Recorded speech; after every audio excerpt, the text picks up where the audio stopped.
రాష్ట్రం కూడా చాలా అభివృద్ధి చెందుతుంది. ఒకప్పుడు మహిళలు పాలు నెయ్యి అమ్ముకుని కుటుంబాన్ని గడిపేవారు. కానీ ఇప్పుడు మగవాళ్ళు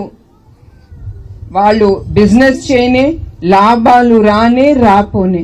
మన ఆడవాళ్ళం పాడి రైతులు గనక మనం మగవాళ్ళ మీద డిపెండ్ అవ్వట్లేదు. మనం దాంట్లో వచ్చిన డబ్బుతో మనం కుటుంబం ముందుకు తీసుకెళ్తున్నాము. అదే మా ఇంట్లో కూడా జరుగుతుంది. మేమిద్దరం, నేను నా కోడలు కూడా నాతో పాటు బిజినెస్ లో ఉంది. మేమిద్దరం దానికి ముందుకు తీసుకెళ్లి మేము మా ఇంట్లో మగవాళ్ళ మీద మేము డిపెండ్ అవ్వం.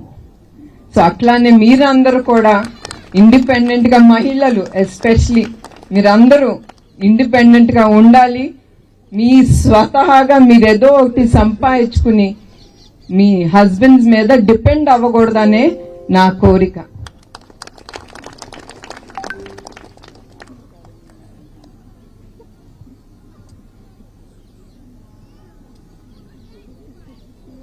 ఒకప్పుడు అమ్మాయిలంటే చిన్న చూపు చూసేవారు. వాళ్ళకి చదువు చెప్పేవారు కాదు, వాళ్ళ ఇంట్లో కూర్చోబెట్టి ఇంటి పనులు నేర్పించేవారు. వాళ్ళకి మగపిల్లలకే ఆ ప్రాధాన్యత ఇచ్చేవారు. కానీ నేను ప్రతి ఒక్కరిని కోరుతున్నాను, మనం మహిళలు మన ఇంట్లో ఉండే ఆడపిల్లని తప్పకుండా మీరందరూ పెద్ద చదువులు చదివించి, నాకు తెలుసు కొంతమందికి కష్టంగా ఉండొచ్చు, కానీ మీరందరూ దేవుణ్ణి నమ్ముకుని మన ఇంట్లో ఆడపిల్లల్ని బాగా చదివించి వాళ్ళని ముందుకు తీసుకెళ్ళాలి. ఎందుకంటే నేను ఎప్పుడు మన శక్తి మీద నేను నమ్ముతాను, మహిళా శక్తి మీద. ఎందుకంటే ఎప్పుడన్నా ఏదన్నా పని వస్తే, ఏదైనా అవసరం అవుతే నువ్వు చెయ్యాలి అని ఎవరైనా ముందుకొచ్చావు, లేకపోతే మా ఆయనో లేకపోతే ఎవరైనా మా అబ్బాయో నువ్వు చెయ్యాలి అంటే నేను ఆలోచించను. నేను ఎమ్మటే దాంట్లో దూకుతాను. ఆ పనిలోకి దూకి నేను చెయ్యగలను అనుకుని నేను ముందుకెళ్తాను. అట్లానే జరుగుతుంది కూడా ఆ దేవుడి దయ వలన.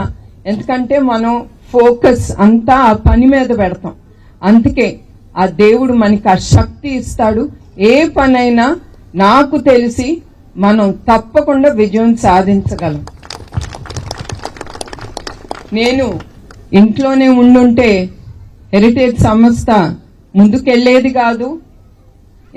చాలా మందికి ఉద్యోగాలు కూడా నేను కలిగించలేకపోయి ఉండేదాన్ని. అంతేకాదు, నాన్నగారి ఆశయాలు సాధనం కోసం స్థాపించిన ఎన్టీఆర్ మెమోరియల్ ట్రస్ట్ చంద్రబాబు నాయుడు గారు నందమూరి తారక రామారావు గారి పేరు మీద నిర్మించారు. ఆ ట్రస్ట్ ద్వారా చాలా సేవా కార్యక్రమాలు నేను